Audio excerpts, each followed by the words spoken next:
in the demographics, in particular when it comes to looking at service areas and size and some of the issues with revenue, that it continues to be a challenge.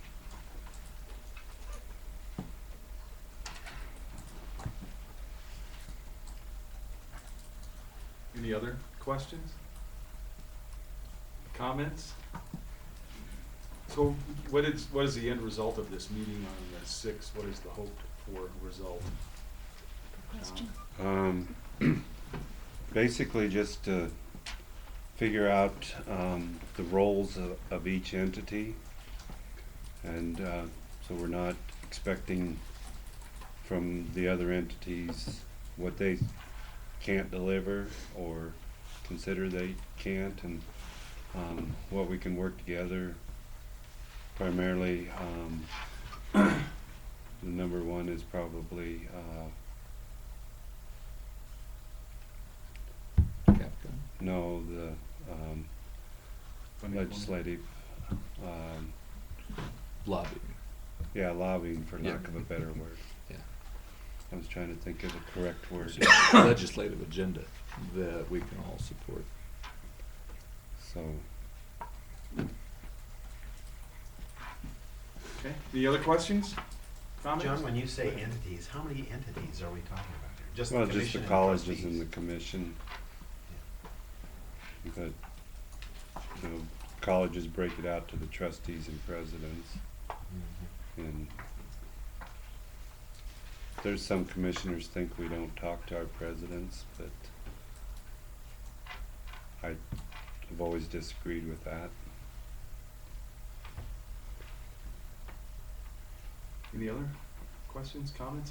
Anybody from the audience have anything to say? You're all quiet, Kathleen. Kathleen was one of our AQUIP participants, so we spent 3 days together. Okay. All right, well, thank you, John and Ed. Appreciate the update, and hopefully the meetings are productive. Okay, next item on the agenda, master plan project, priorities and timeline. Mr. Schaefer, Dr. Schaefer, turn that one over to you. Thank you, Mr. Chairman, members of the board. I'm actually going to ask Vice President Hoagland to tag team a series of things associated with this project update. And what we hope to do is talk a little bit about the specifics regarding the Wyoming Community College Commission's changes to their rules in Chapter 5, which deal with capital construction. Chapter 5 was controversial at that meeting, predominantly because it dealt with the funding model and the capital construction process, so that was near and dear to many folks' heart. I believe that the proposed changes and the approved changes actually struck a strong chord of at least mediation between the interests of the commission and the state and of the college. But it does change and impact the way we approach facilities projects at Laramie County Community College in the future. So what I wanted to do before we get into the facilities plan and implementing the priorities of our master plan, I wanted Vice President Hoagland to take some time to kind of walk you through the changes to the capital construction model and what the changes to those rules mean for how we will advance projects, especially those that are going to require legislative funding. So Carol, if you wouldn't mind doing that. Certainly. Trustee Thomas, Board of Trustees. The section in Chapter 5 that deals with the CAPCON is Section 11, which is second to the last. So what this section addresses is a process for prioritizing the buildings requests from all the community colleges in the state, and a process that the commission can then decide which is the best way to move forward on the projects. And if you'll recall, last year was the first year that we used this model. These are some updates that came out of legislation and then kind of refining the model that was out there after 1 year of usage. What it requires is that the colleges submit projects to the commission through the CAPCON database, and the database currently is information regarding the facilities inventory of all the buildings. They're going to be expanding that to make it more of a forecasting model as well. So it'll be including, population projections, enrollment projections, student demographics, participation rates, distance education, utilization hours, library volumes, and student study, stations. So it'll have a lot more, information in it, a lot more information that we're going to have to provide, to the database, and it will have to be done before fall of next year. The projects that we forward have to serve the state's interest and the commission's strategic plan, so we have to make sure that our buildings are in compliance with that. The process is that we would submit whatever our building is by the 1st of July, and of an odd numbered year. And it would have to be a building that has an identified educational use and be described and prioritized within our within our master plan. So if you remember when we forwarded our building last year, it was in our strategic plan and it was prioritized, and that was important. And that was also the reason that we moved forward with doing a master plan, because we were not in a position to even forward a building until that was completed. The commission then approves the prioritized list. So they'll look at all this information from all the community colleges that is submitted, and they will then prioritize them themselves before they actually move it on to the state construction management division, and then from the management division it goes to the state building commission, and we need to get it through those two processes before we'll ever get to the legislature, because if it isn't prioritized with the state building commission, we have less of a chance of having it be an important project for the legislature. So and before we can do that, it also has to have the level 1 planning done. So as we walk through these project timelines, you'll kind of see why we're doing what we're doing in each of the steps, because they're all important for us to be able to get our buildings prioritized and funded through the legislature. The General Services Division will review through the Construction Management Division, and they will help us with project budget cost estimates. We will need to go through them to be able to do level 2 and level 3 planning. They will be working much more closely with us than they have in the past. They will be helping us select or letting us have our input in the selection of an architect. So we're taking kind of a step back in that kind of planning process, and they're taking the lead.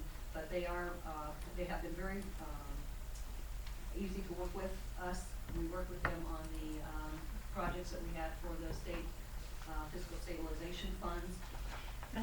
Mr. Chair, Carol, I'm sorry, I got lost in who they is. Is that the They big, Construction Management Division, up through the General Services Division, up through the A&R. Rich Cathcart and? Yes. Okay, thank you. Right. So, they will, after they've gone through their process, which will be, basically, helping us develop the plan beyond the level 1, they will be forwarding our requests, and all, when I say our, I mean all of the community colleges, and we would be part of that, to the State Building Commission, and they would be making their recommendations of the priority of all of those buildings. And those requests would be going for level 2 and level 3 funding, and then they would make that recommendation to the legislature. So 1 year, we would be taking the level 1, our priority, to the commission. It would go to the Construction Management Division, and if it doesn't go through there, it never gets to the legislature. So then, once we've gotten through that process and we are one of the prioritized buildings, then it would go to the state legislature, and they would yea or nay the level 2 and level 3 funding. The projects that receive the level 2 and 3 funding in 1 year will automatically go to the legislature in the following year for construction funding. So if we get level 2 and level 3 funding, then we were almost assured of getting the level 3 construction funding, and then we can go. But you can see now that we're looking at 3 years to get a project through, if we step through all of those processes. By the time we get to the level 2 and 3 process, at the end of that, for buildings that are funded through partially through the state, we will need to have confirmed our percentage of the funding. And right now, what's written into the rules is that, we would have to come up with 50% of the funding of the buildings, or 6 mills divided by the project, whichever is less. So, it's kind of the same model as what's been in the past. We're gonna have to come up with, pretty much 50% of that. And we have to have that confirmed by the time we go to the legislature for the construction funding.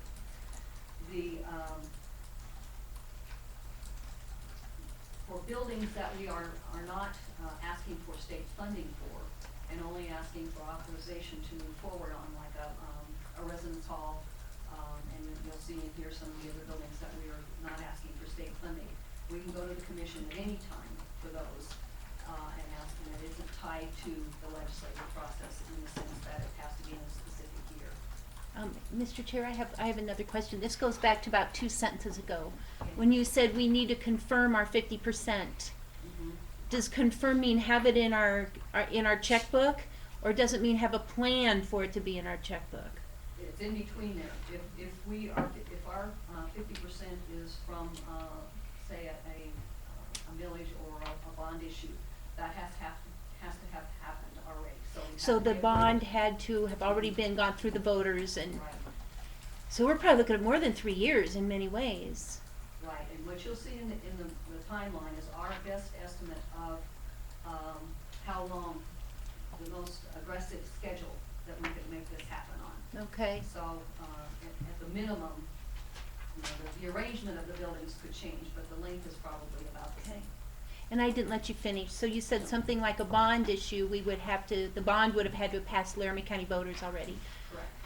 So what about something like a capital contribution campaign? Capital campaign,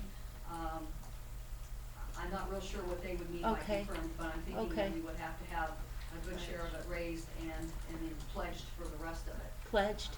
Okay, okay. All right, that makes sense. Okay. So now, that, the process I just described is the process that we would take and use for buildings that we're asking for state funding. If Right. we have a building that we're not asking for state funding and we're only looking for authorization, we can take that forward at any time. If it's over $1 million, then it has to go through the state building commission and then to the legislature. Usually that's not a hard process if we have all of our ducks in a row taking that forward and our planning done. With that, is there any question? Greg, I have another question. I felt so much frustration the last session when the commission brought forward a project of ours that was number 1 on the list, and that project went away. The legislature did not approve of that project. So all of this preliminary work that can be done, and the legislature can just say, no, we want to do something else. Do the changes to Chapter 5 that you just talked to us about, and all the details in the process that we have to go through the new rules changes, will that help?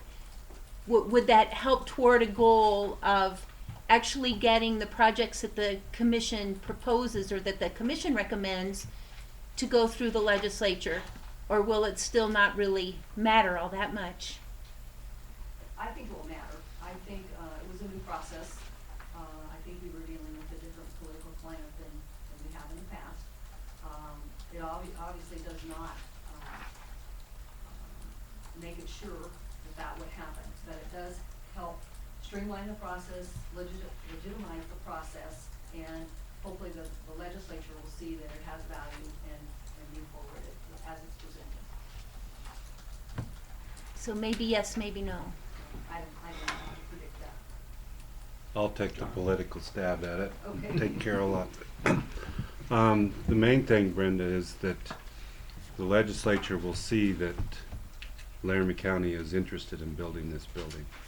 If we've already got in place the funding for it, like, for example, we'll use the health science building, because we've floated the bond for the entire building, and then the legislature saw that we were serious about it and came up with half the money for it.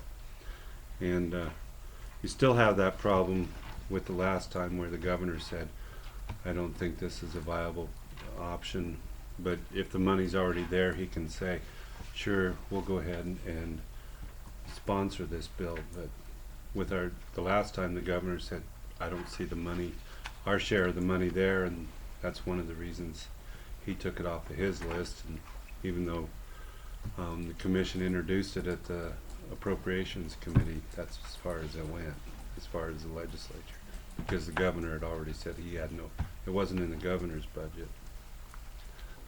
So there is greater hope, especially the fact that we'll have the money in it. But that was the biggest problem, because there are counties, college districts in the state that don't think they can get that money.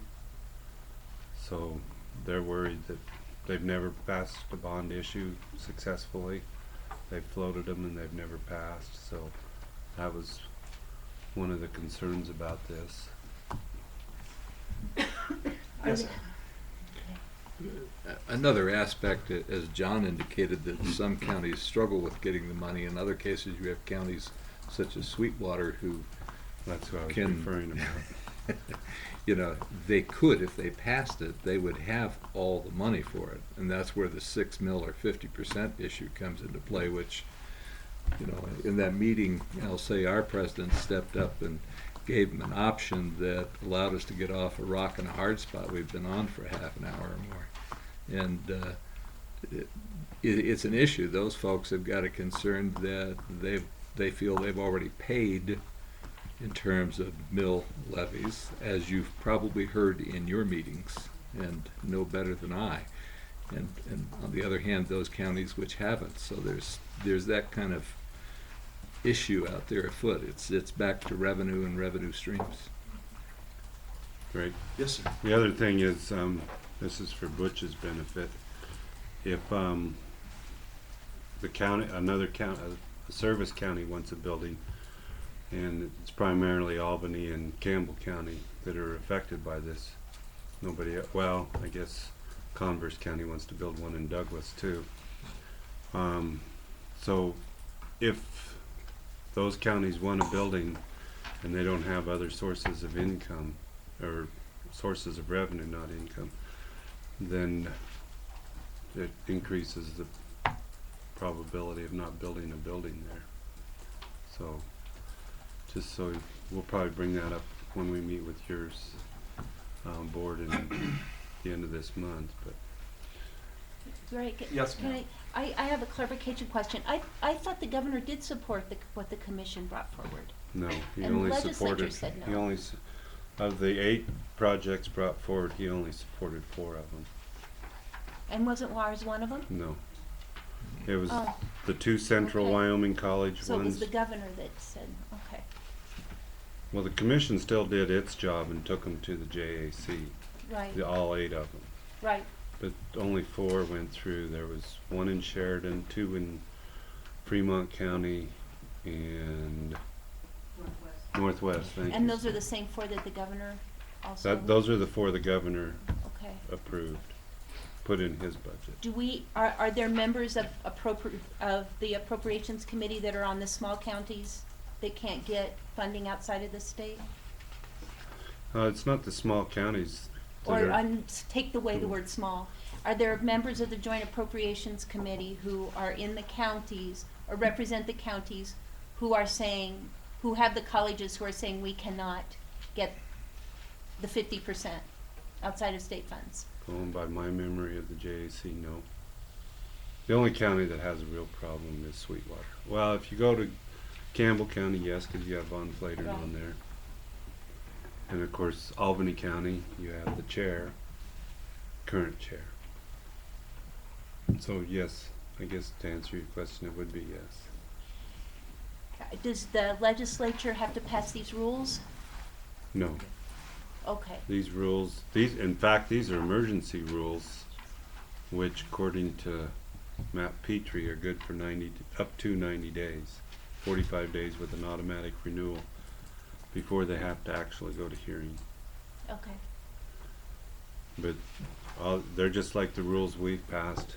You have to give a 45-day notice, have a public meeting, and Except the only difference, when they declared them an emergency, they go into effect when we were in Rock Springs. And for up to 90 days, they can advance them without an actual hearing. Okay, any other questions on this topic? I will have my comments a little later as I get a little bit more info, so. Anything else, Carol, on the CapCon rules? No, but try to remember some of this when you start looking at the project timelines, because it Yeah. might make more sense why we did what we did. Thanks, Carol. Mr. Chairman, with your permission, I'll just keep plowing ahead Keep on here. plowing. And I'll probably ask Carol to come to the podium back and forth as we go through some of these things to fill in. At your spot on your table, you should have an updated facilities plan.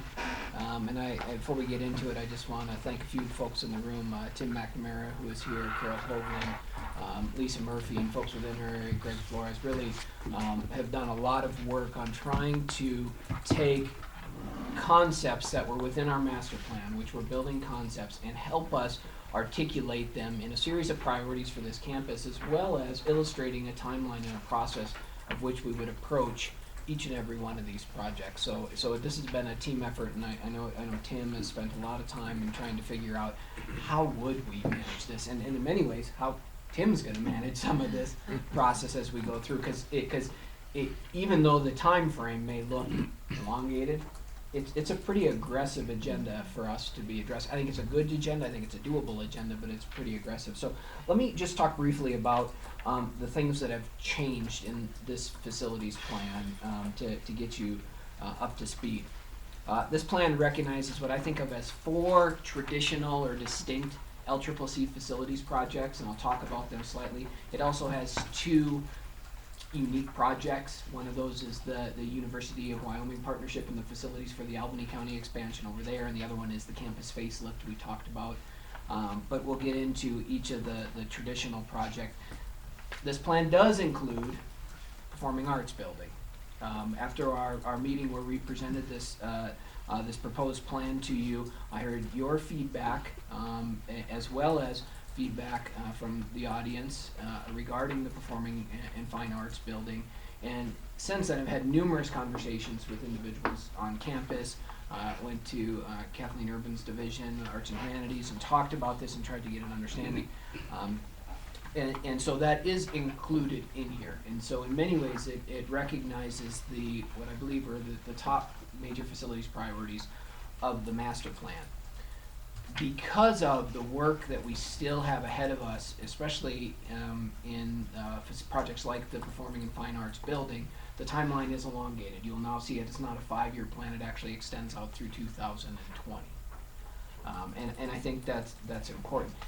This plan also includes, and something we'll spend time on, tentative, draft, fluid, estimated, if you're getting my drift, timelines to try to illustrate how we might approach this. And I say they're tentative for a couple of reasons. One, this is our best guess of how we're going to navigate the complex process that we have to move through to get these projects working.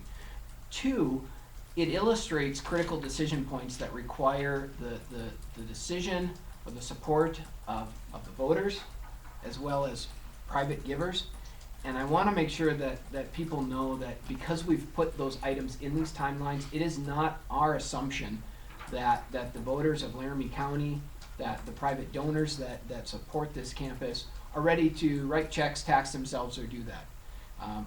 We have a job to do, and that's selling our needs and our case to these individuals and illustrating why these projects are so critical for this campus, our students, and ultimately our community.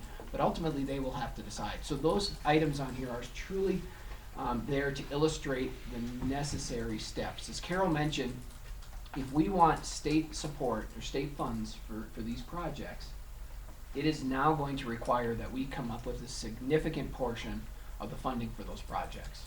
50% or 6 mils worth of the project, whichever is less.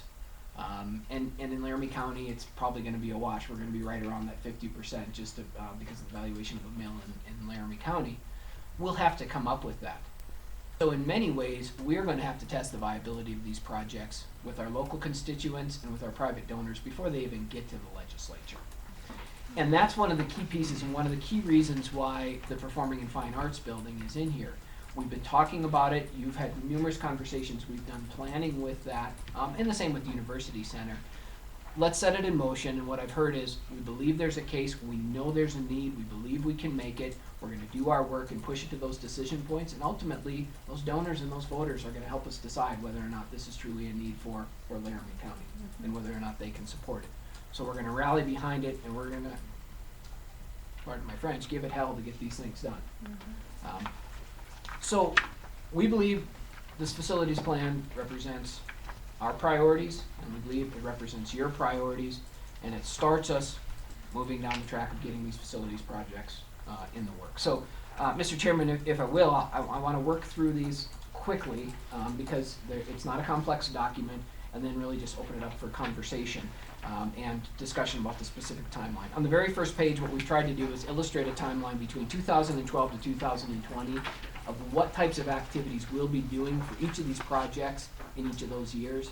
So for those of you that want to look at just a table format, it kind of illustrates what we'll be doing this year in regards to the University Student Center, the Flex Tech Building, the Residence Hall, Performing and Fine Arts, and the Albany County campus, and so on. But then we can get into the specific projects. The number one priority we're still proposing is this university/student center. Very little in terms of the description, the need, you know it, you know why it's a priority, you know what we need to do. In the previous dinner meeting, we heard about possibilities of educational programming that the University of Wyoming could be doing in Cheyenne. Still a number one priority for us. The timeline is pretty direct. One of the first things we'll do is start looking at the financial modeling, trying to get an idea of how we would approach each of these elements, how we would handle a bond election, how we would look at millage, what types of funding mechanisms we have. We're going to start conducting the level one planning, and we'll be bringing you a proposal at a subsequent meeting to get that going, and working towards that. We need to get it to the commission for approval so that it can go on to the Construction Management Division in 2013. They'll have to go to the legislature for level 2 and level 3 funding, we believe. And then it'll come back, we'll do the funding, and the subsequent legislative session would go back for funding. You'll see that we have put on here the general obligation bond for fall of 2013 or an election. What we're proposing and looking at is that we would go out to the voters, not this fall, but in the subsequent fall, and ask them to support this project through an election. With that support, we can go back to the commission, through the legislature, and then back for construction. And so what we're looking at with the timeline, best case scenario is we could have occupancy with this building in January of 2016. And I'll be the first to say I was hoping for something sooner, but that is a very aggressive timeline to get through all the steps that we necessarily need to go through. Priority number 2 is the, yes, go, John. So you're proposing to have a singular vote in the fall of 2013 since there's no other election at that time?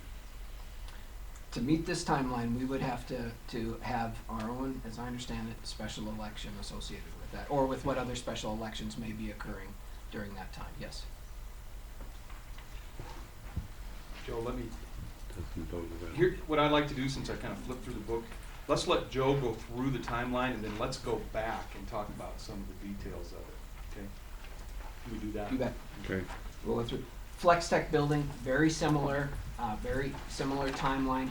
No, one difference with what we're doing here, we're proposing that we actually don't go to the legislature for supporting half of it. We still would want to include this within an election campaign.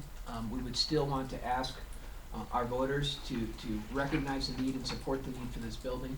But our hope and our plan and our belief is that we could fund the other 50% through private gifts and hopefully from corporate giving. Mm-hmm. So similar timeline, actually has a more accelerated occupancy of summer of 2015 because of that element of the private gift and the fact that we don't have to go back to the legislature to ask them for the funding of it. But very similar process with the flexible technology building. Priority number 3 is residence halls. And this one is a different timeline and a different process because we would look at actually implementing and constructing and using our own capacity to issue revenue bonds to do this project or this construction project, service that revenue through the added students that would be on campus and actually occupy these residence halls. So we have to do a little bit different planning, and we're looking at actually getting into level 1 and level 2 combined planning, because these are our projects. Sometime in 2013, we'd still want to advance them through the commission and on to the state for the approval process.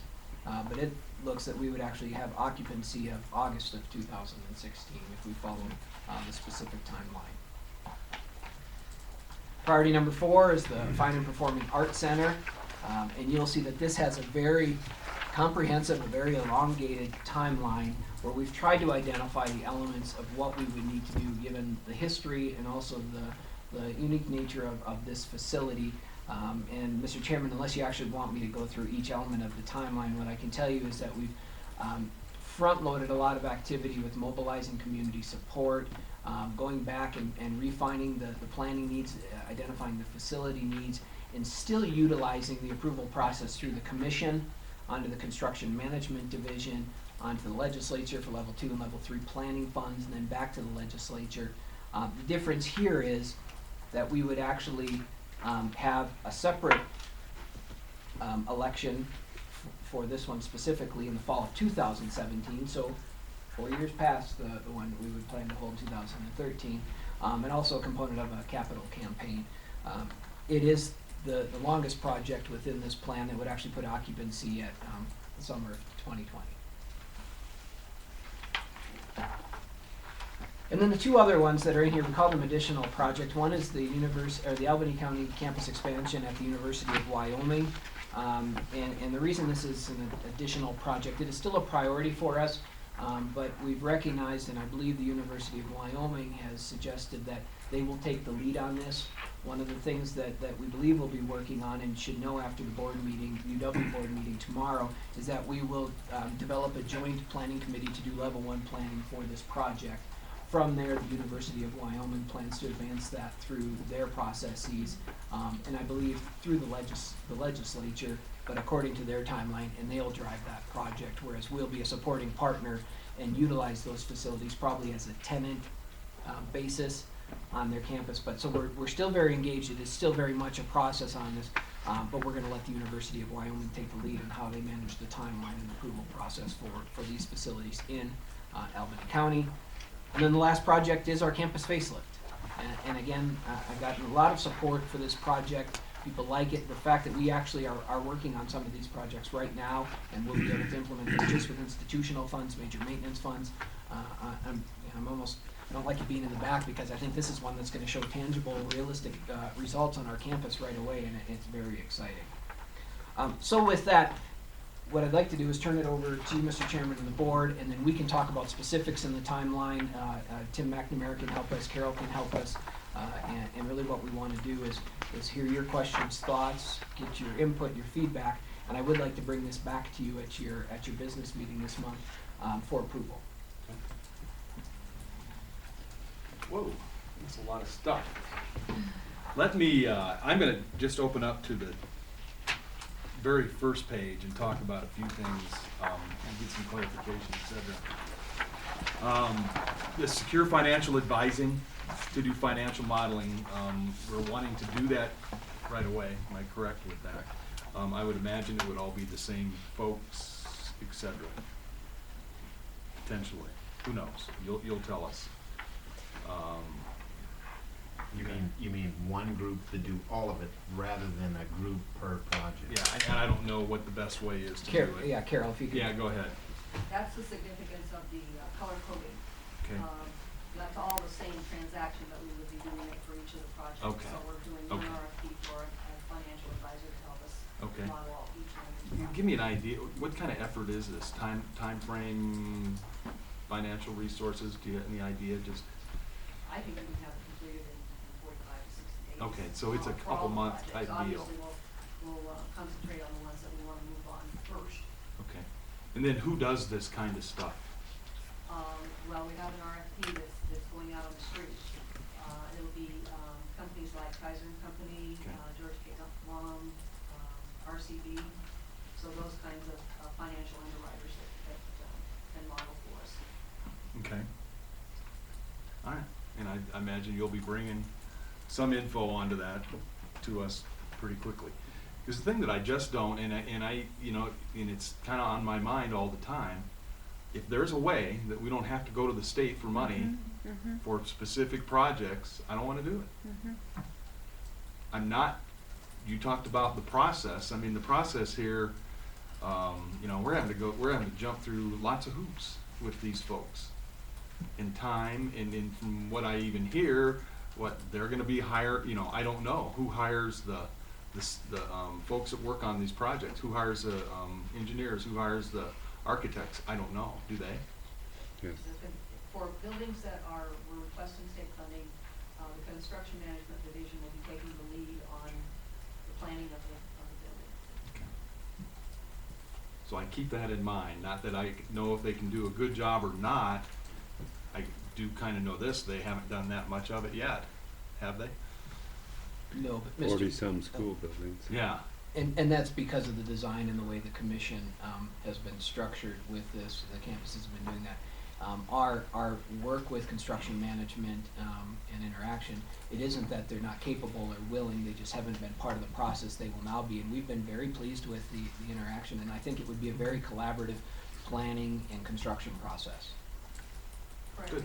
and we are actually working very closely with the construction management division right now to advance the first project to the State Building Commission sooner, because we're further along in that project than we are now. which project are you talking The about? first one, the University University Center. Center? Okay. Because it's already been, it's been approved and authorized, but not funded.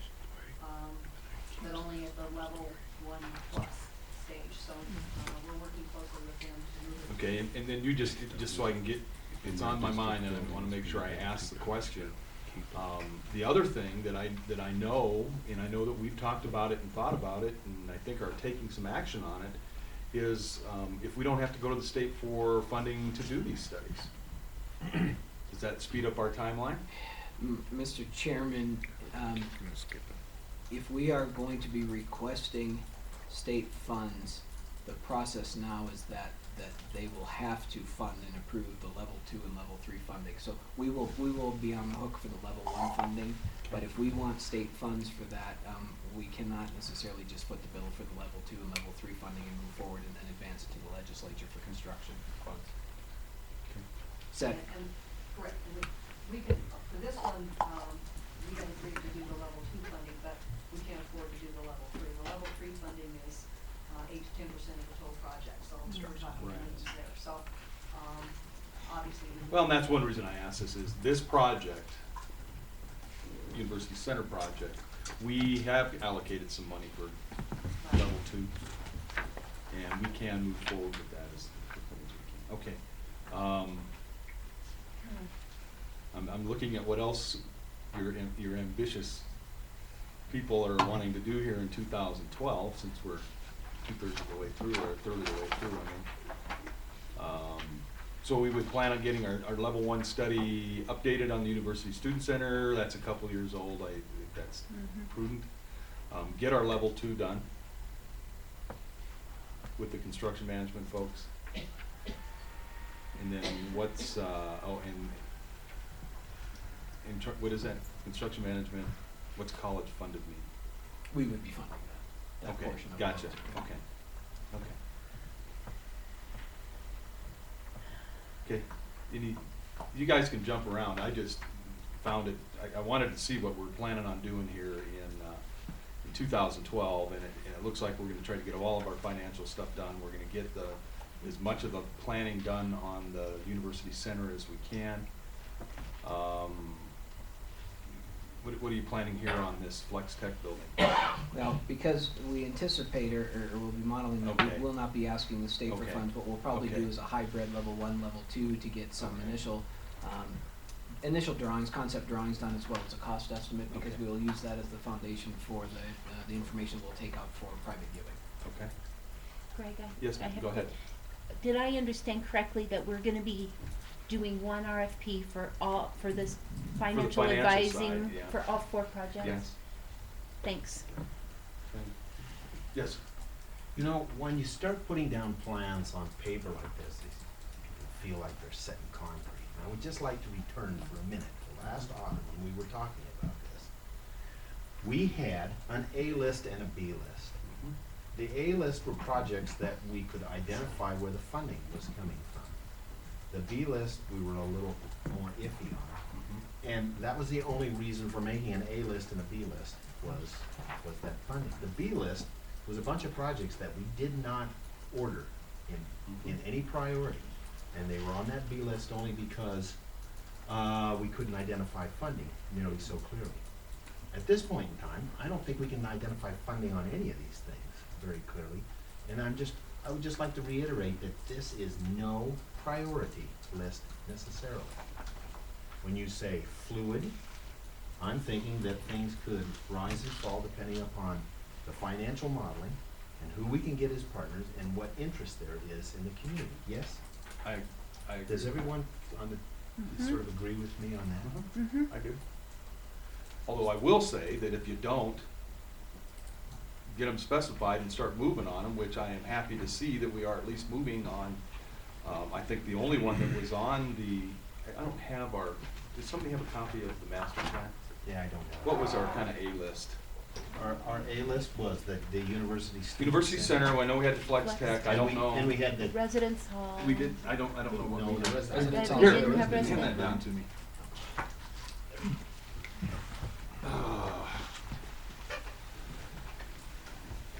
Okay, we had UW Center, right, not UW Center, we had University Center, 3rd floor, that one's done. We're done with that one, correct? The horse stalls, that one is going. The implementation of site improvements, that's a little different animal, and maybe we'll come back to that one, get an update on that. More in the campus facelift activities. Okay, and then, those were the only ones that were on our quote A list. And then we went down to the B list, which was Performing Fine Arts, Flex Tech, Academic Commons, and again, there is not necessarily any priority here. So I would imagine that we're looking for some support on some priority here on starting to make a move on these things. Yes. And Mr. Chairman, Trustee Kilty, if I may respectfully disagree, I think what this plan does is identify where we believe the funding will come from and where we would prioritize advancing projects through the pipeline associated with that various funding. And I don't know if Trustee Mosher and Kaiser can chime in with this, but the priority list emanating from our campus master plan will be very important to the projects that we advance to the commission as they consider advancing those on to the construction management division and on for funding. So I would say it's very significant that we've identified the University and Student Center as priority number 1 and recognize that we most likely will not build that building without some state support. Certainly with local support, we hope with capital private gifts, but with state support. And so between the funding, the bonding capacity of Laramie County and the funding opportunity with the legislature, I mean, we've identified those and have seen that is a priority in terms of fast tracking these things. In our conversations with private industry and looking at the potential and what's happening around the nation in regards to flexible technology and the energy industry, we've identified that there's opportunity and there's significant capacity within those companies here to help fund that project. And we would plan to associate both projects with one local election or campaign for local support with that. So I do believe we're trying to prioritize and put in a timeline the projects that we believe we can move through and have identified, at least loosely, what the funding mechanisms would be for those projects. And try to, as you say, Mr. Chairman, start these things in motion. And that's what this is trying to do, is actually get us going, because we need to start tomorrow in many ways on these projects to even be occupying by 2016 in some cases. Granted, the residence hall is a priority. The funding and how that modeling and the phasing of it'll take some artwork to figure out how you transition and you move so you can occupy so you don't lose the revenue to service that debt. That's gonna take some flex, but I can tell you right now, for next fall, we don't have room for the students who wanna be on campus residence. So, probably a priority for this campus. I think. And then, the Performing and Fine Arts Building, we've got some work to do there, and that's why it has that elongated timeline. And Well, this led to a long interlude in the point I was trying to get to, but here's my point. This University Student Center, we still don't know what in the devil is gonna occupy it. So, what I would just like to know is, what's the rationale for building it if we don't have, programs from the University of Wyoming who wanna come here? We're building it because we need flexible academic space. Is that why we're pushing it? we're, Because nobody has signed on to bring a program over here.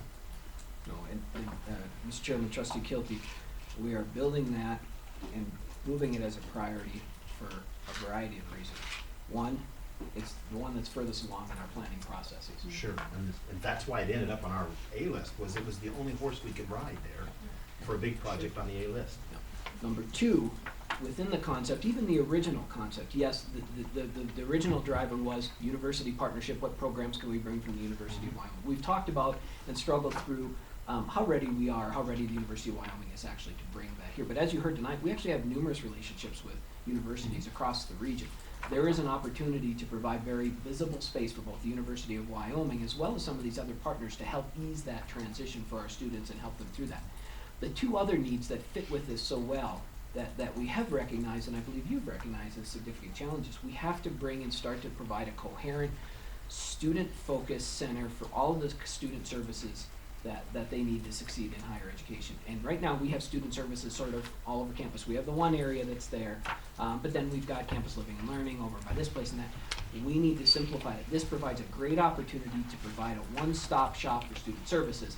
And then, of course, the other piece that you identified, we are in dire need of flexible classroom space and office space. We can't even start to renovate and do some of the things we need to do with institutional changes because we have nowhere to put anybody.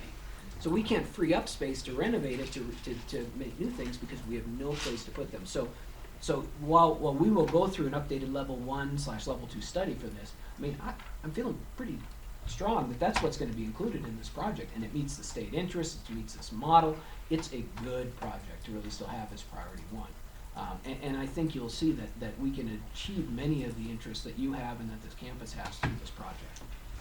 Okay, let me ask you, just real quickly though, well, let's go to 2013 for just a second. We have this bond election we'll have to hold at that point. Are we gonna be looking at $18 million worth of bonds, or are we looking at two separate bond issues, one of 13 and one of 5?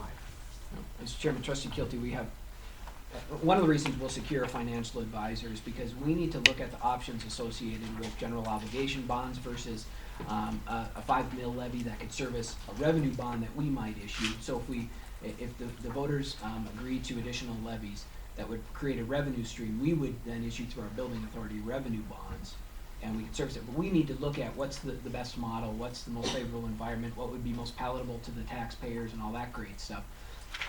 But our plan would be to bring one election item forward that would encompass two projects, the Flexible Technology Building and the University Student Center Building.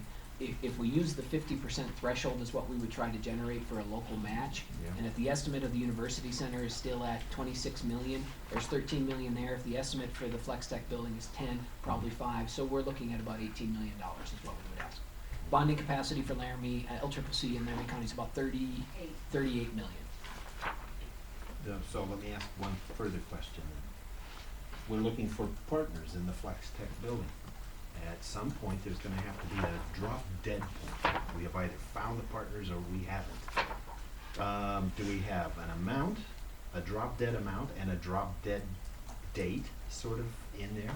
That building has, I realize, once again, this is supposed to be a fluid list, but that building has now risen up to number 2 here on the list. And so we must have some sort of drop dead mileposts that we've got to achieve before we go any further with that. Mr. Chairman, Trustee Kilty, we anticipate that the other half, $5 million, would come from private gifts. And we'd have that locked down by summer of 2013 so we could move forward with a bond, or is the bond issue tied to that? I don't think they're sequential in any means. If we have the money before then, great. I think it helps us sell the viability of the project to the voters if we have that money in hand. But if it takes funding after that, I think that's still doable. And depending on how long it takes us to raise the additional $5 million, which is a very doable number within this field, that project, that fundraising may continue past the bond election. You know, and that's one of the fluid natures of this. And depending on how gifts are structured, multi-year, and then how we issue, you know, if we have multi-year gifts for $5 million that span 5 years, then we're back to having conversations about issuing revenue bonds and serving those bonds through the gifts that will come in. And so it's just not that easy to say this is the date that this is going to happen or that's going to happen. In fact, the election date is probably the thing that's the most firm in these plans. Yeah, it has to be. Those are good questions, though. I mean, Yes, they're no. very good questions because we've been grappling with Appreciate these those. things. And I guess what I will say, my attitude towards moving forward with looking to private donors, et cetera, if we don't have something to sell them, we're gonna have a tough time getting those private donors. And that is why I really do support, and I guess I need to understand a little bit better, what are we getting out of a level 1 and out of a level 2? In terms of product. Yeah, in Yeah. terms of product. And I'm looking at marketing. I'm looking at marketing to the community and marketing to private donors. A level 1 is the conceptual idea of what it is we want to do. A level 2 gets much more specific. It talks about the type of space that's in there, the amount, the size of the building we want, and then level 3 actually gets down to design kind of drawings. So it's just But- steps to the planning.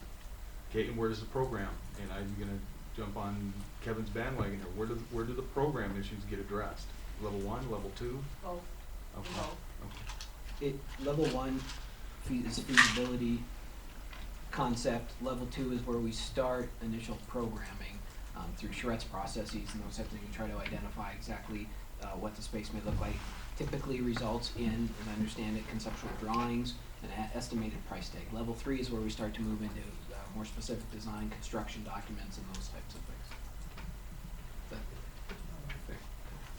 Well, I don't want to introduce a fly in the ointment at this point, but, you know, what I'm talking about with flexibility is, suppose we really can't get any programs nailed down the University of Wyoming, but we need the flexible academic space, and we need to find a performing arts center. Is this plan flexible enough that at some point we could step back and say, you know what, we could combine those into some sort of a combined facility that would meet all of the needs and end up less cost than the total of the two?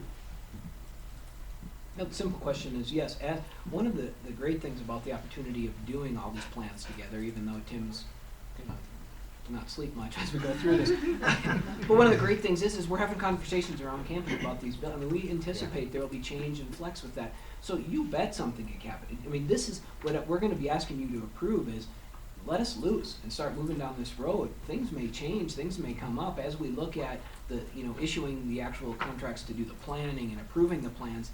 Those are conversations you'll be in, we'll be asking you to approve. It's very likely that we'll see opportunities and actually encourage that conversation, but we gotta start those conversations to get there. So you bet. I mean, I would be surprised if 2020 comes and this hasn't changed significantly. One has to realize that there's always possibilities that someone may decide to give 10 million or 20 million or something to this college, and you have to be prepared for it, Kevin. Now, I certainly think it would change that very special thing, wouldn't it? Well, yeah.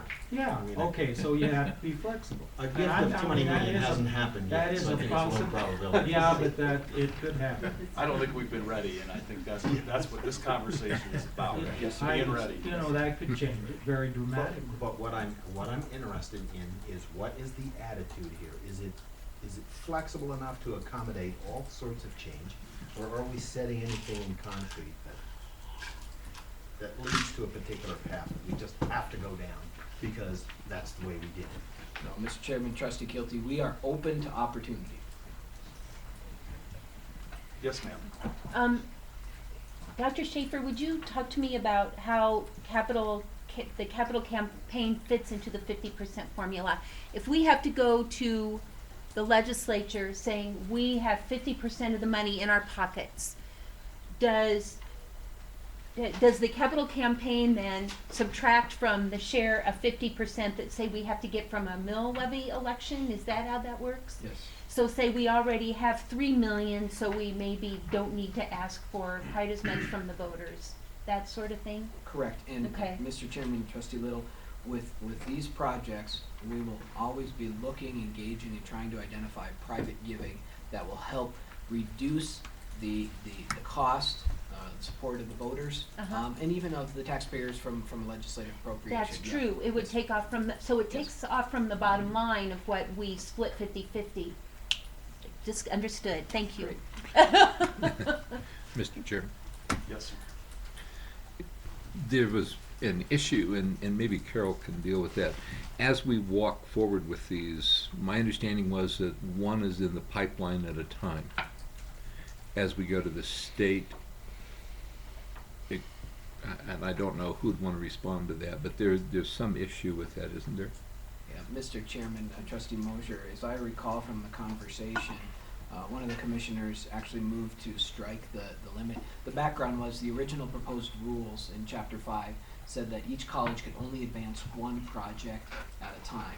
And that had considerable constraint, because that started to really constrict what we'd able to do. Mhm, So you advance one project, and if it doesn't make it out of the commission, you've just lost a year.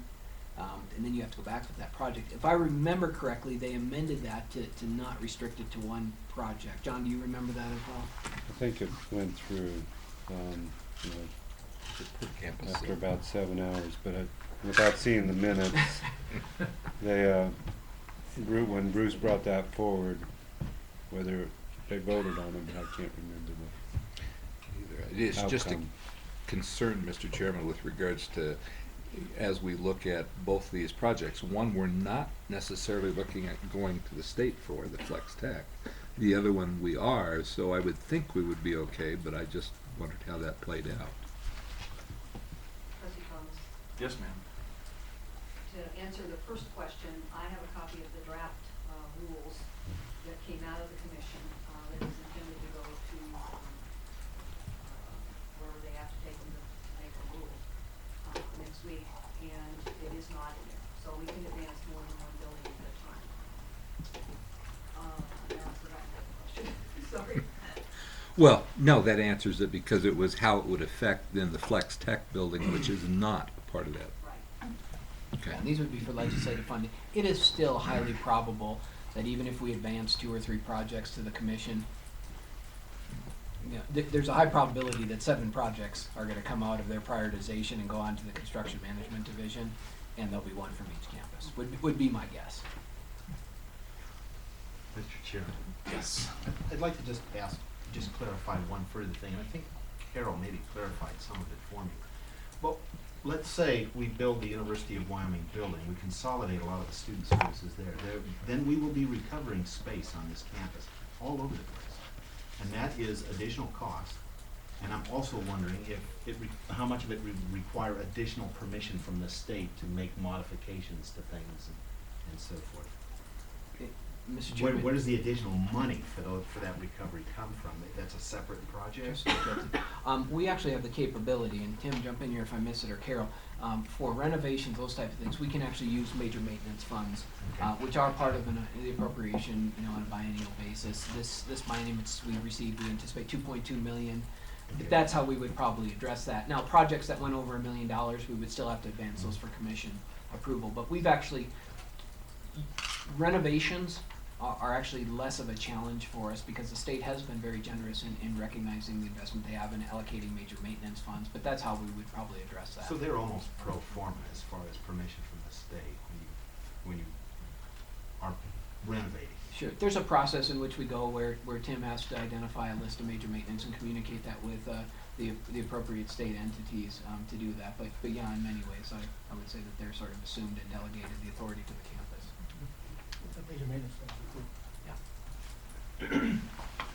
John, you first. Along that line, what do you have plans for the vacated square footage? If you're gonna move student services out, What are you gonna put in where student services currently is? Good question, Mr. Chairman, Trustee Kaiser. I can't tell you unequivocally what we would plan. What I can tell you is that within the campus master plan, specifically under Phase B or Part B, there are significant campus projects we've talked about. Some associated with the library and the development of Learning Commons. As we start to develop and look at the way we have various programs that may have synergy if they were co-located, spread out around the campus, we may look for opportunities to consolidate those in space. There's some immediate needs. For example, one option, an idea, and this is simply an idea, if we were able to move the student services into a one-stop location in the new facility, because of the proximity to where the current playhouse is and really the cramped needs that they have there, we could have some immediate relief for some of the performing arts programs that we have by actually doing some of that renovation. So there's a lot of options. I wouldn't say that we know exactly what's going to happen where because we're just a little premature in that. But I can tell you this, that if space became available, there would be no shortage of ideas of how we could use it. Go ahead. Greg, is there is there not an opportunity, a possibility that we could hold a general election for bond funding? The voters of Laramie County say yes. We go to the building commission, we tell them we have the 50% from bonding, and the governor or the legislature says no. And then what do? Just tell the voters, sorry, the answer was no? I'm just not sure how do we, how does that work? Mr. Chairman, Trustee Little, of course that's a possibility. These are distinct decision making component or pieces in this timeline. So it's certainly a possibility of what we do. It all depends on what we feel is most palatable to the voters. So for example, if we go out for an election, we may actually put within that they would only be taxed if we did receive the additional money from it. So I think, Okay. and that's one of the reasons why we need to have Okay. the consultation of some of these financial advisors to say, what are the things that we can build in here that fit this model? But I think that's a possibility. We could go through the process. You know, it's even possible the legislature in their budget year could approve funding, level 2 and 3 funding for the planning components of a facilities project. Mm-hmm. And then next session when we would go back for the construction funding, say, no. I mean, that's a Right. possibility. It's highly unlikely that you would invest 8% of a project budget in planning and then say no, but those things are all likely. The likelihood that they would do that though becomes less and less because of the planning and the process, this pipeline that we're creating. Right, so it makes it less and less likely, but I understand though what you're saying too about putting that into the election, or putting that into the language of the election, so, okay, thank you. Anybody else? If you're moving on from there, I'd have a Well, couple let's move on. I guess this is kind of more of a general comment, and Kevin, I want to make sure that you're clear on it and that I'm clear on it.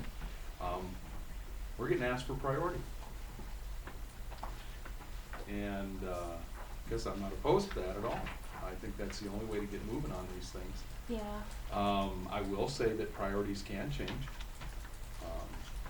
You say a decision made today is not one, you hate to undo things, but if things do change, you have that ability to do that. And I think, I guess that's kind of the end of my comment there, but we are getting asked on a priority. And in relation to that, I do think that if we do vote, and I think it needs to be clear, Joe, and if you need some help from me or somebody else, that let's make our voting proposal pretty doggone clear as to this priority. And then I would like to see that incorporated into our master plan. Okay, and that would probably be part of the proposal. So, Mr. Chairman, for my clarification, Right, I guess you're. let's say we'll come back in 2 weeks, 10 days, John. 2 weeks, I said, and ask for you to approve a facilities plan. And you'll see they still are prioritized 1, 2, 3, 4 with timelines. We would ask you to approve that. If you approve that as such, you would wanna see us update the campus master Correct. plan to 10 put some days is priority a different refinement to meeting. the phase A, phase B, or part of it. Carol, is that Comments on that, people? doable? Would we need to do that, or could just? I their don't, proposal- their I don't know proposal what the mechanism provide is, maybe the priority? mechanism is you put an exhibit A is as of June 2012, Yeah. see exhibit A for the specific priorities. And we'll have to update the master plan within, what, 3 years? Isn't it every 5 years we're required to have an updated master plan? Correct. Yeah, so, Well, and that's one of the things I know, when we did this master plan, as and Ed talked about it, and I know I talked about it, is we want to be very conscious as we move through it and we make some decisions, we want to get it updated. Because I think that's what happened to us, has happened to us in the past, is we forgot. The little book sits on the shelf and other things happen, and I don't want that to happen. Yes, sir. Mr. Chairman, with regards to the securing financial advising, the RFPs going out, you know, to me, that's really critical, and it probably goes back to what Trustee Kilty has talked about before, needing some money here. We don't really know until we get these 4 reports back how we might want to change or adjust some of that spending on a dime that I think you were looking at. So, you know, I'm a little bit of the mind that says, you know, we're looking at getting these reports maybe back in time the RFP gets back, they get started. I know you said 45 days perhaps to finish. We're probably talking a couple of months before we can look at what the financial advisors have told us. And then I think we're in a better position to make some decisions about those priorities. Sure. I'd be happy with that. yeah, Mr. Chairman, Trustee Mosier, the way this will work is we will go to the financial advisors and say, here are our priority and our projects. What are the best financial tools or mechanisms for us to accomplish those? I don't anticipate that they will come back and say, you're not gonna be able to do project X, you should do project Y because of that. They are just going to look at estimated costs and the tools that are available and the benefits of using general obligation bonds versus revenue bonds versus millage, so on and so forth. So I think they will advise us on what tools are best suited to meet these priorities, not necessarily say, this is the most viable project in Right. this type of thing. So I don't know that the priority ranking would change. What we would have is, here are the best tools we would use when we go out to look for those supporters. Mr. Chairman, President, I agree with you, but at the same time, when we get those back and we look at those tools, I think then we can say, hey, you know, based on their information, we may not feel that comfortable with those tools. And say, you know, we better work over here. This is what's best for us in light of this. But I think it's a helpful information for us to make those decisions. I don't disagree that we're looking at a priority now, but I think we should be able to adjust that as we see in 60 days or whatever. I agree with you. My only point is if we get headed down a path and make a commitment to it, I want it reflected in our master plan. It might be 2 months from now, 3 months from now. That's my point. Again, I just don't want us to lose focus. So, Mr. Chairman, for my clarity, as Trustee Mosier makes a valid point, certainly you make a valid point, and I agree. Do you want us to bring this back for your approval in 10 days, 2 weeks? 2 weeks. 10 days is a different meeting. Okay, I'm taking a straw poll here. I'm gonna say yes. I would like to, Yes. yeah. Okay, great. Because Okay. I think we have some momentum going, and that is very exciting to me. I guess I see more momentum now than the time I've been on the board in this, working on physical plan at our college. And I hope, may I ask Roz how she feels about this, please? Yeah, it's great. Okay. Absolutely great. Good, and I'm very thrilled that, the Performing and Fine Arts building is on here, because you did hear the outcry, and I know you're listening. Sure. Well, and Trustee Merrill, thank you, because this is exciting stuff. This is It really very is. exciting, and you've done a lot since the last time we saw.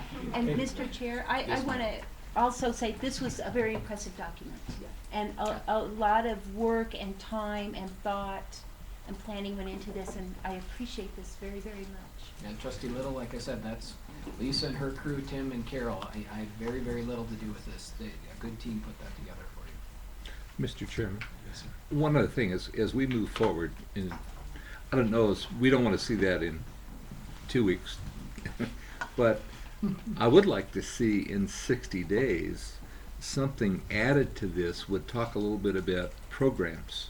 You know, we're talking buildings.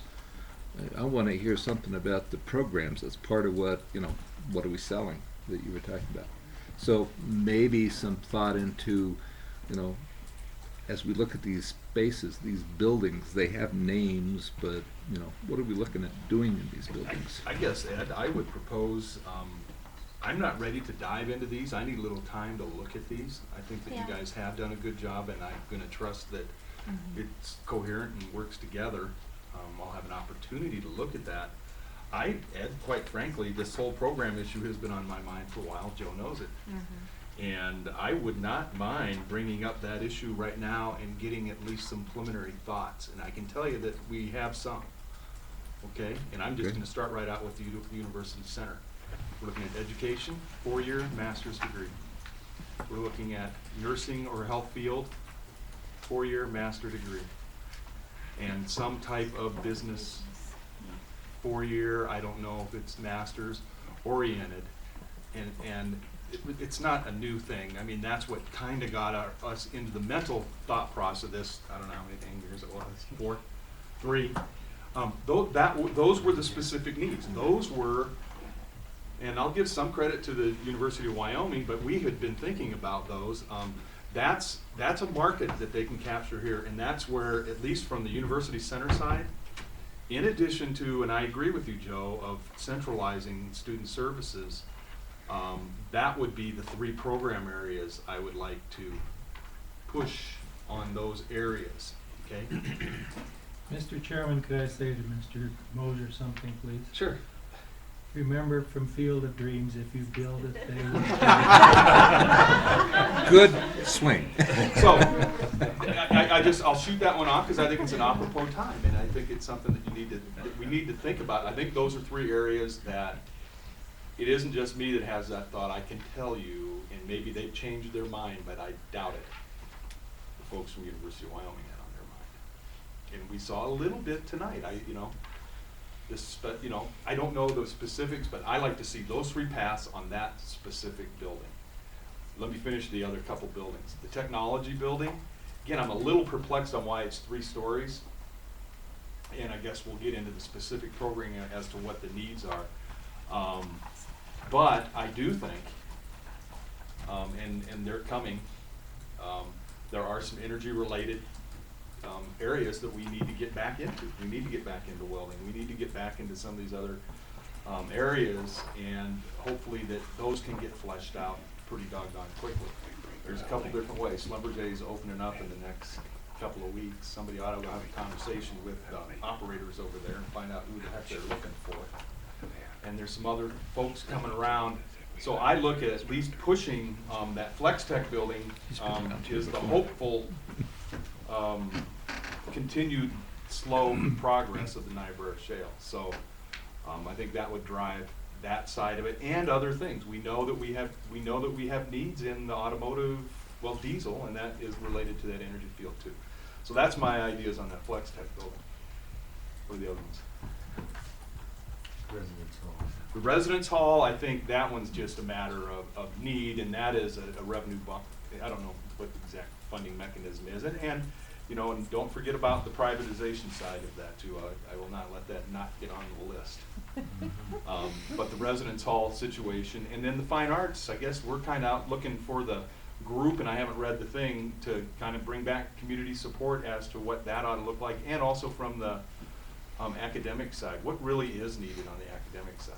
So, And those are my thoughts. I kind of want to throw them out now because, programming is going to drive it. I'm a commercial real estate guy, and I'm going to go tenants drive people building buildings and making investments.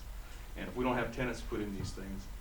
And I guess the last thing, and Joe and I have talked about it, and Joe, we'll have to get the trigger pulled pretty quick, but we do have some opportunities with the hospital. And I want to go push you know, UW and or other potential partners, that you don't have to have the building built to be holding classes here.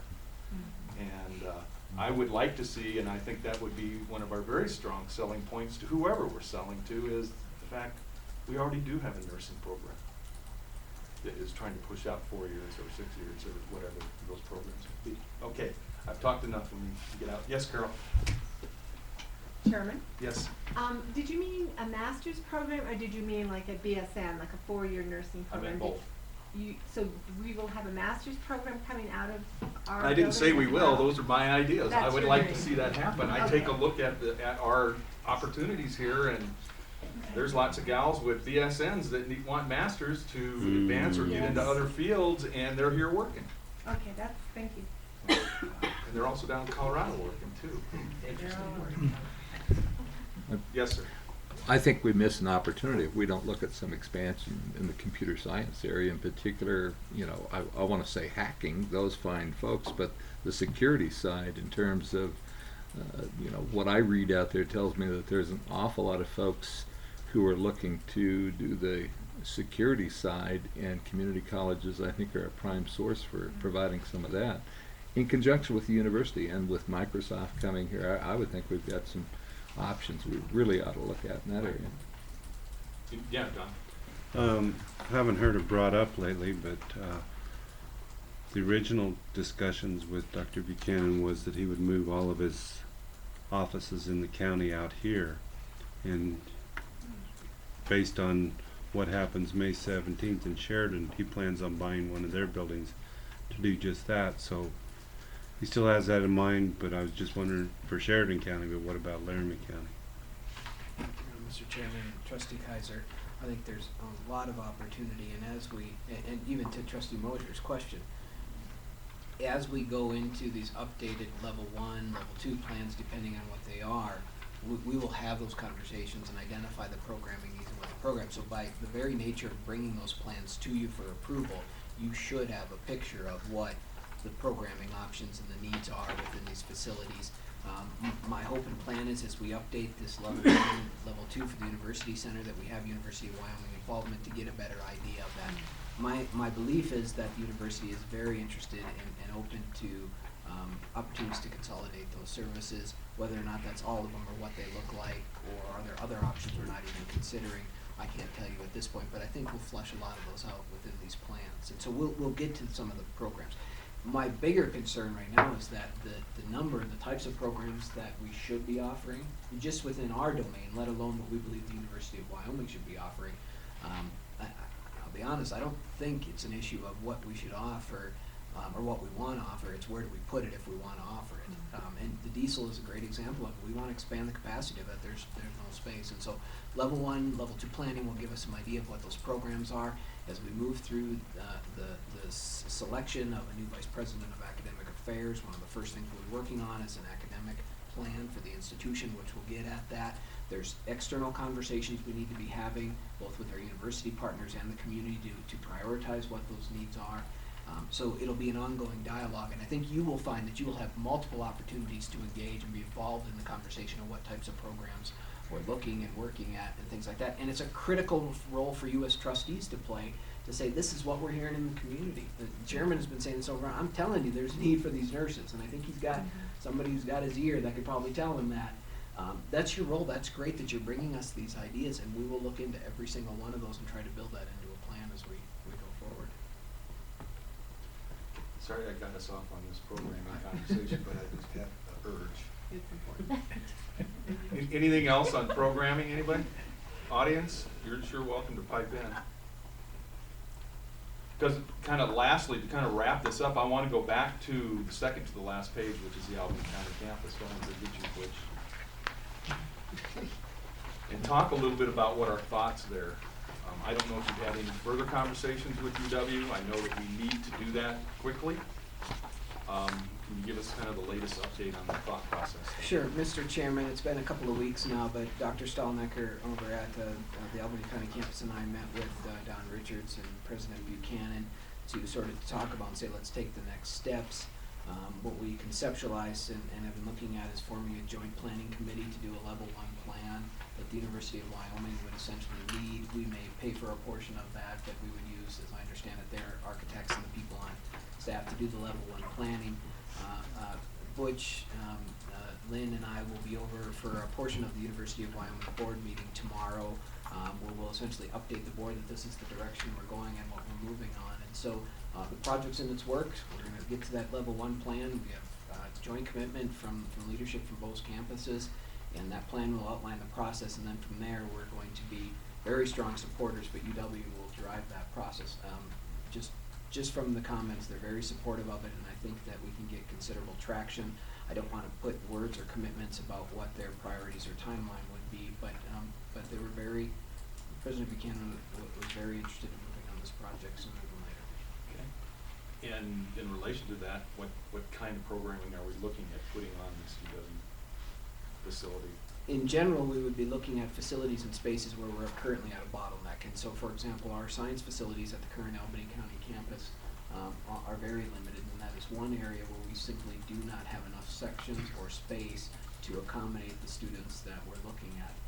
Certainly there may be a role for some of the developmental education courses, and then there's a conversation about whether we would shift traditional 4-year pipeline courses, developmental, general education, to the facility on the university campus and use the existing facilities to look at some of the career and technical programs that might be needed or desired in Albany County campus. But those are conceptual at this point. We could simply offer more sections of the same courses we are within the general education realm and fill those just with the additional space. And Butch, tell me, I mean, you guys have conversations about this all the time. Maybe you have some thoughts on that.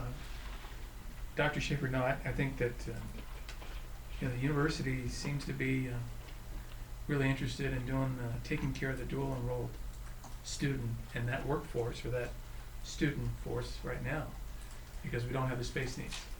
And I think that has really, I mean, there's all kinds of reasons for that, cost reasons. Obviously, their overhead is quite a bit higher than ours, but I think that's the number one reason, is to try and address maybe some of the difficulties freshman students have with certain courses, especially in the English and math and so forth.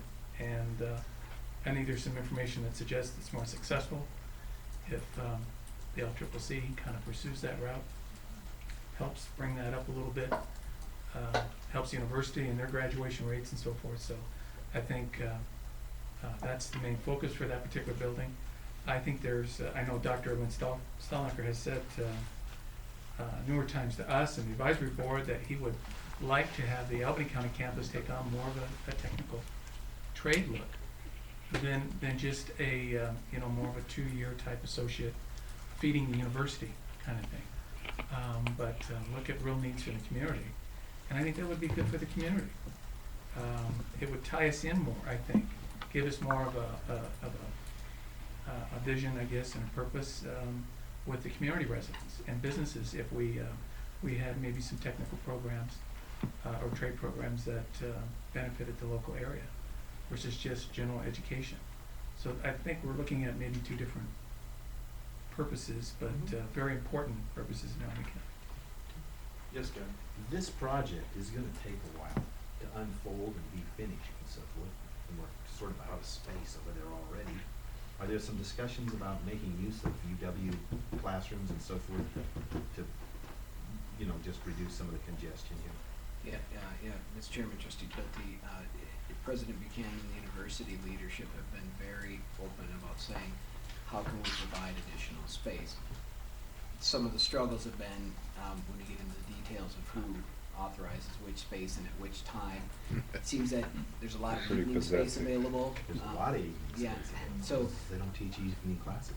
So that's the question, and then trying to match student need and scheduling need with that. But they've been very receptive and very open to addressing some of these, and I know that Lynn's been working with the leadership. He's on a couple of their leadership teams and some of their even ad hoc initiative teams over there, as I understand it. So I think there's some opportunity for that. We probably haven't been tapping into it as much as we could, but it's part of just the logistics of trying to manage the two sites. But we're gonna have to do it in the future anyways if this becomes a reality, so we could do more with that.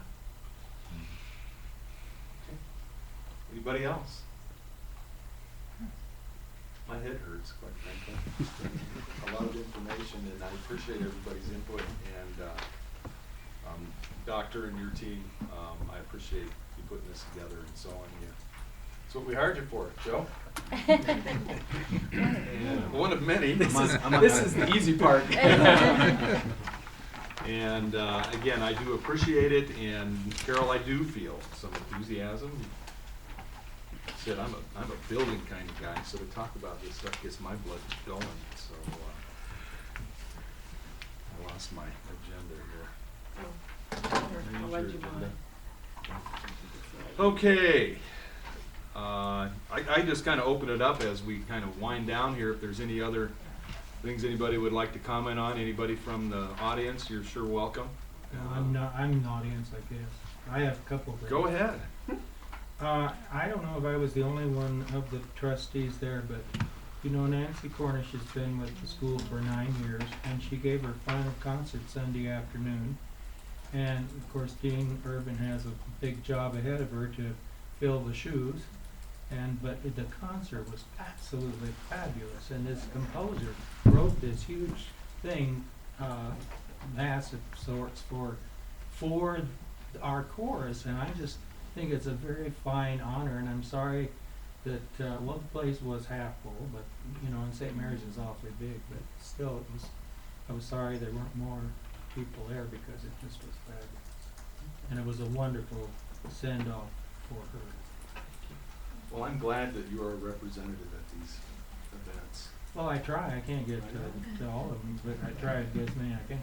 Well, you're the culture member. Yeah. Oh, wait a minute, we got culture over here too. I would also No, I like don't to get say to that Bill's level. Lance just informed me that the reason I gave the money for this rodeo was because they signed me up to ride a bull. Sponsoring Bill. I'm going to turn it over to my proxy, Kevin. Oh, yes. Let's see, will I be recovered by fall? I saw a hand over here from the audience. Yes, ma'am. I just would like to say that the Sage Trio graduation transfer celebration tomorrow night is 5:30 to 8 p.m., not 6. Oh, okay. Oh, Yeah, and I did want to mention, since we have a flurry of activities going on here, yes. we do have the, It's fine. and that's going to be, so that's at 5:30, okay. I knew I had to wear a suit tomorrow, or at least a tie. No, I'm going to do it. You're gonna write on mine? Huh? He's taking my schedule. Okay, go ahead. Okay. Go ahead, Greg. Here, you can have it. I'm glad you Dr. mentioned Pepper, that, 10 because I to thought it 7 was- on Share, Um, 5:30 the to 5th. 8. We got, so 5:30, Yeah. and then, I don't know, I'm not gonna be able to make Friday. Anybody making the physical therapist, Penny? Okay, I'll so be we there. got some good representation Yeah. there. Saturday, I committed to everything. Me too. Good, Yeah. so did I. Yeah. It's the greatest day. No. It is. I'm going to Besides UW in the morning. Christmas. I know it's right a up there challenge with with It's UW. right up there. Yeah. Yeah, they're graduating on the same day. I'm glad a whole bunch of. But theirs at least is in the morning, so Yeah. I'm going to the morning and then. So, so we do have the that, evening. and then also, Are you- before we have another meeting, then we have next Saturday where we have our governance workshop, it's gonna be 8 to 2. 10 days. Yes. 10 days. And, Mr. Chair? Yes, ma'am. I'm gonna get a hold of George Boggs, again, before that, within the next few days, to see if there's anything that he recommends we have with us or prepared. I know for sure that one of the things we need to be thinking about are what duties do we as a board feel we should be performing or in charge of, and what duties do we feel the president should be performing and in charge of? And that's gonna be a lot of our discussion. And then how do we put that into words? But I will ask him if there's something that we need to have ready. Maybe Great. some policies or something, but you and I can talk about that also. All right. Okay, going, gone. Anybody else? Mr. Chairman, just Oh. one thing I know. Okay. Fast enough. But You I just want to try. point out, and since we have Butch here with us, so on Wednesday, May 23rd, we'll be having our joint meeting with the Albany County Campus Advisory Board in Laramie at the Hilton Garden Inn. We don't have to have the conversation now, and I didn't want to put Butch on the spot, but I would like to ask you to think about and maybe route through the chairman what types of things you would like to have on the agenda for that evening, so that we can help prepare the agenda for that. It certainly will want some social activity and interaction and some very open conversation. But if there are specific things you would like us to prepare for or have on the agenda, that would sure help if we knew about that ahead of time. And I don't know, Butch, if you have any specific thoughts on some things we should for sure be talking about. You know, I think it's gonna be the first meeting that we've had since President Schaefer, you took over. And there's a lot of activity that has happened since your arrival, especially the government's policy. They changed, I think, in maybe Lynn Stelnecker's position with respect to reorganization. And then there might be some pretty good traction with regards to our meeting tomorrow on UW and the site and the building project. The capital facilities plan, I mean, I see a lot of things that I think are really relevant and important for the advice, because they're probably not gonna know much about any of this at all that's happened since your arrival. And I hope you'll take some time to introduce yourself and talk about yourself, because I think that's very important. They're anxious, I think, to meet you and to listen to you and your ideas and what you have proposed. So I hope that we have time to do that. So Butch just gave you the agenda. It's pretty good. Governance, reorganization, master plan, and specifics on Joe and on Albany County progress with UW. Thank you, Mr. Chairman. Okay. Butch, has there been a change in any board members? That's a mouthful, and that's a Not meeting really. full. President Joe and Butch, I would have to apologize and say I cannot be there that night. I'm sorry. I have another obligation. We'll make sure to update you on the conversation and I'll give Thank you a you call very much. afterwards. You bet. And I would also like to move after we adjourn that we have a brief executive session. Okay.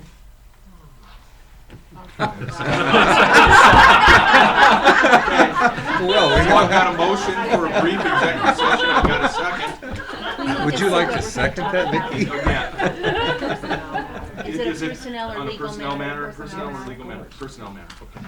Who So- seconded that time? Carol did? I did hear. Okay, any discussion? If none, let's take a vote for a brief executive session. All those in favor, please say aye. Aye. Opposed? Very brief. Okay, let's take a, about a 5-minute break here. Roz, go ahead I before, just want to remind you that you wanted to have a reception with faculty, a party with faculty, and it's after graduation at my house. ooh, I forgot Saturday that night. one, Roz. What's that? Although I'm getting a babysitter, we'll see. Okay. So, Carol and I have been planning that. Okay. Very good. Get all my kids off of your place. You gotta call my wife, see if she got the babysitter. Any other? Okay, if not, Yeah, Alex probably isn't available. we're adjourned for 5 minutes. She's busy tonight.